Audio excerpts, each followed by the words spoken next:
Magandang hapon po, mabilisan po tayong luto. Ito yung hapunan na natin, tanghalian hapunan to.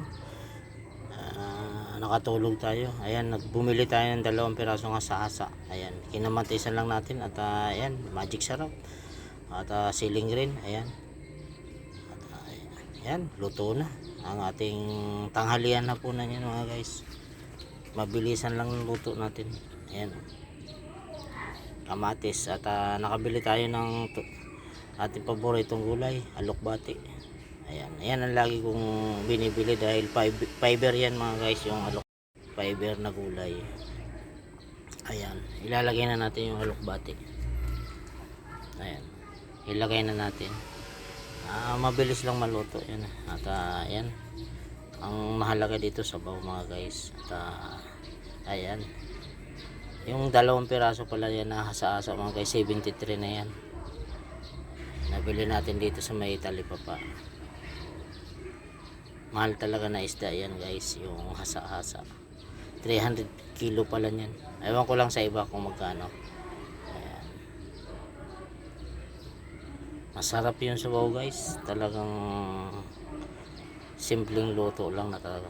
Ayan, kain po tayo. Kain na po tayo ng tanghalian tsaka hapunan. Ayan, samahan nyo po kumain mga lods, mga idol, sa ating mag-alas 6 na pala, kaya mabilisan natin niluto yung ulam at nagsaing tayo.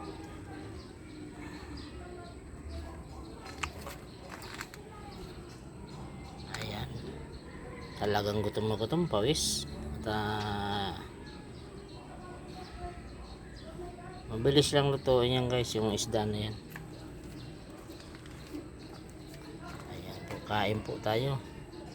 At wala tayong kutsara. Ayan, kamay talagang mainit pa, banat. Ayan, lagi po tayo nagpapasalamat sa ating mga viewers at followers at subscriber. Maraming salamat sa inyong suporta. Ayan, wala tayong pichil. Ayan na, ong na kung sa Bicol. Ayan guys, maraming salamat. Ayan, dalawa yan guys, yung isa baon naman natin.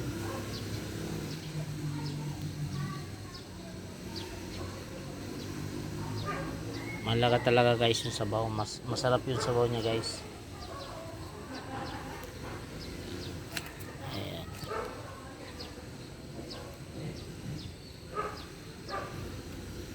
mabilisan ang kuha natin dito, ang luto. At mamaya babayahin na naman tayo mga guys.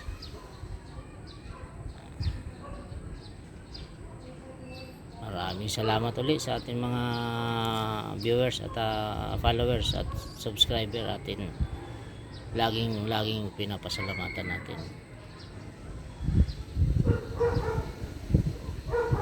Ayan po, naubos na natin ang kanin. Gutom na gutom talaga tayo. Ayan.